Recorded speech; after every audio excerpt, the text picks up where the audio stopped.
Hey guys, today I've got some more puzzles from Casey's package, and honestly, they are really cool. It's the truncated dueling tetrahedra and the dueling tetrahedra, the classic one. Now, I really want to give a big thank you to Troy because he's actually giving these two to me for free. I get to keep them at the end of the video, whereas I was just expecting to be borrowing them, so that's really nice.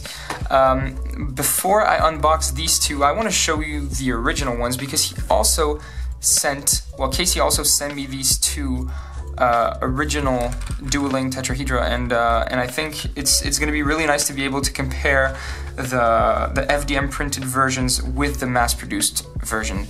Now, this is really the original design, and I really like 3D printed puzzles. I've always loved making them, and I always have this preference, for the 3D printed, the original, because it's that one that has the most value to me. It's where the concept was born.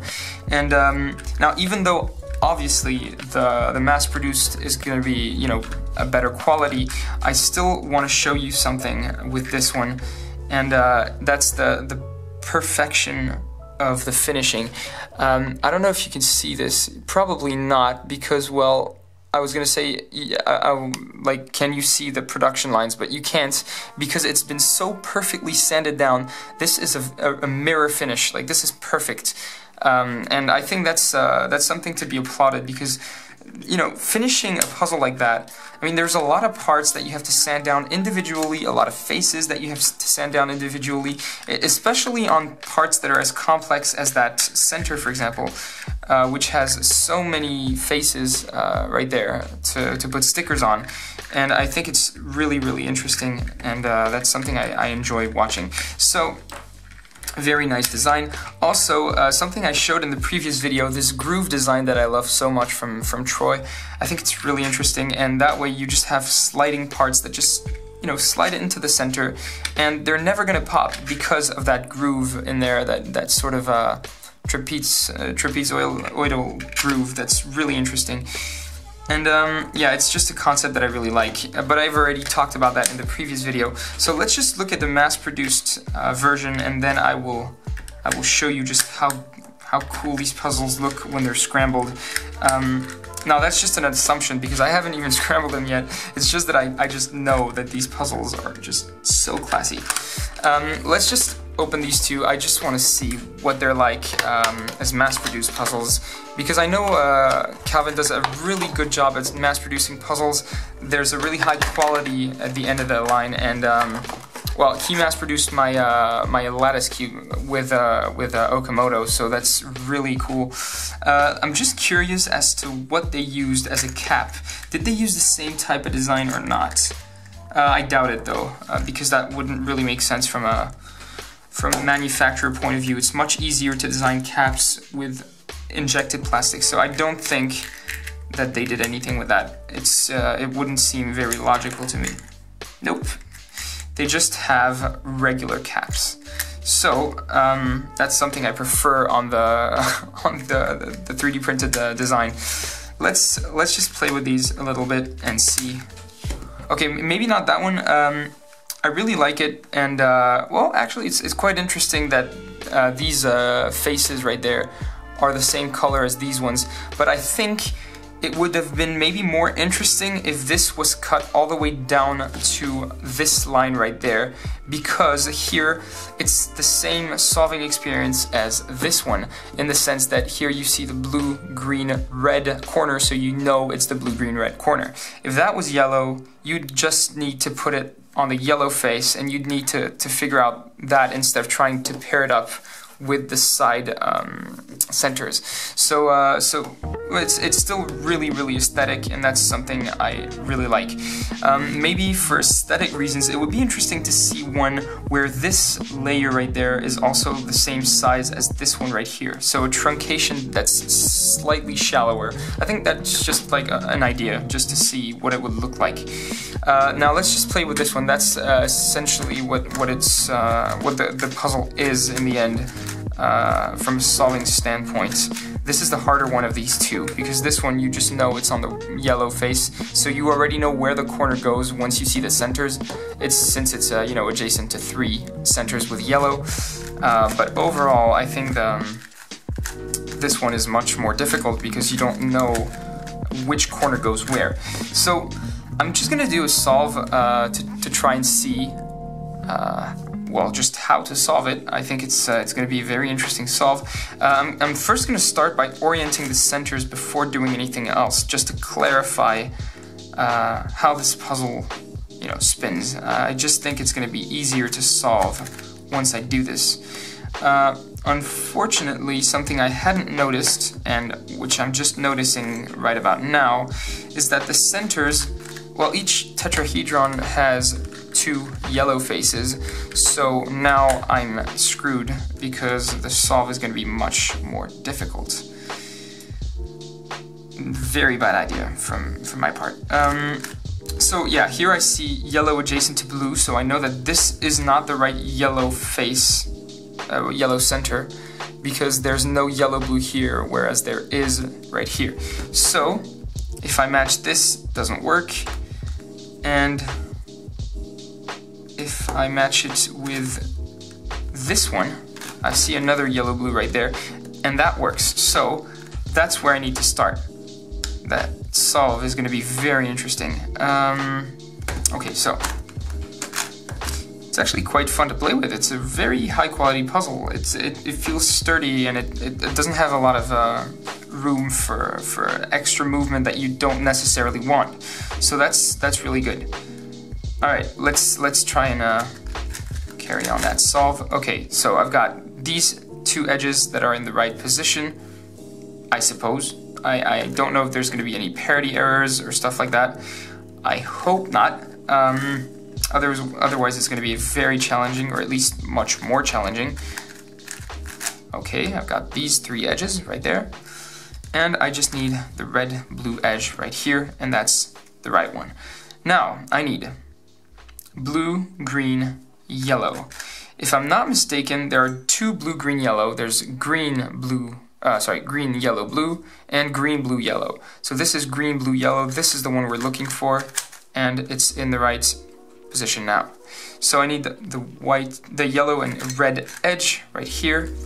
This one is going to go in to that slot right there. Okay, so that's the first edge of the second layer that I'm solving. I'm just doing F2L right now. So there's yellow, red, blue. So yellow, red, blue. Alright. And I need a blue, green edge right there. So, okay. So that F2L algorithm worked. I've got blue, green, red. I'm just looking at these edges, and this one I know that it's red because of the 2 centers right there. So blue, green, red, and not blue, red, green, because there's that subtle, you know, that's the subtle thing about this puzzle, is that you have blue, red, green here, but it's blue, green, red that we're looking for. So now I need red, yellow, the red, yellow edge, and that's where it should go. Okay. Now that that's done, I just have one last one, the red, yellow, green, which is already in the right position, but I need the green, blue edge, which is right here. And I think that will do the trick. I kinda messed up. Okay, so now I know that F2L is slightly confusing on this puzzle. So red, green, red, yellow, green. So the edge, the corner is the right one. I think I'm just gonna use the beginner's method because it's really confusing. See, that's something that's really cool about dual tetrahedra. It's that since you've got those 2 faces that are parallel, and you can put them on this, you know, with the same color, and that's just gonna make the puzzle much more difficult because it's just so much more confusing. Also, let's not forget about the blue-green edge. You've got 2 of these, so you can get a parity error. It's as if, you know, that those 2, you know, as if solving corners that are almost identical and stuff like that wasn't enough. You get some parity errors on top. So yeah, it's probably gonna be disappointing towards the end because I'm probably gonna get a parity error. Anyways, now I've got the last, oh wow, the last center is in the right orientation. But, okay, so this edge is in the right orientation, this one is also in the right orientation, this one is not, though. So these two are in the wrong orientation. That is so confusing. Okay, I've got the orientations right. This is in the right position, this should go here, this one should go here. So, beginner's method again. Okay, the edges are well placed.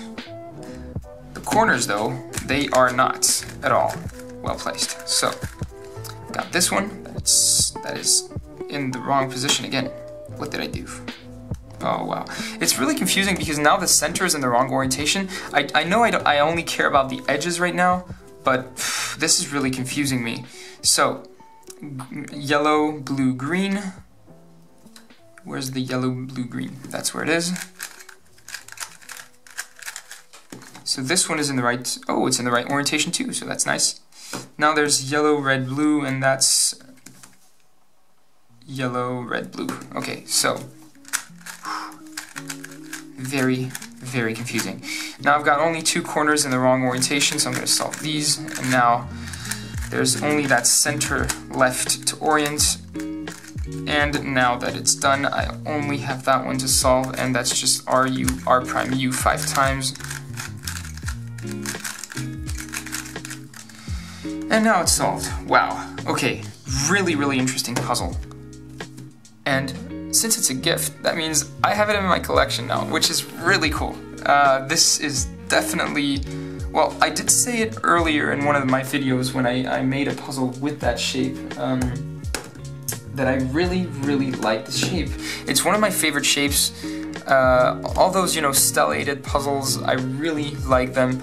Especially when they're the intersection of multiple solids. And this one is the intersection of two tetrahedra, and it's also a stellated octahedron. So I really, really like that shape. It's very, very interesting, and the solve is really, really interesting as well, thanks to that, you know, that parity and everything like that. It's not as easy as a 3x3, obviously, but it is much more fun. So yeah, I really like these two, and obviously these two as well. Same puzzles, but 3D printed. Although, I gotta be honest with you, Troy, I prefer black plastic. But then again, you know, that's me being a maniac. So yeah, if you like these puzzles, feel free to buy them. They're available online. It's really a puzzle that's worth it. I really like it. I think it's very interesting. So if you enjoyed this video, please follow my YouTube channel to see more content like this. But please follow Troy's channel as well and Casey's channel as well. They are amazing guys, and they are, well, Troy is a really great designer, so follow him. I've put all the links in the description below. So thanks for watching, and I'll see you in the next video.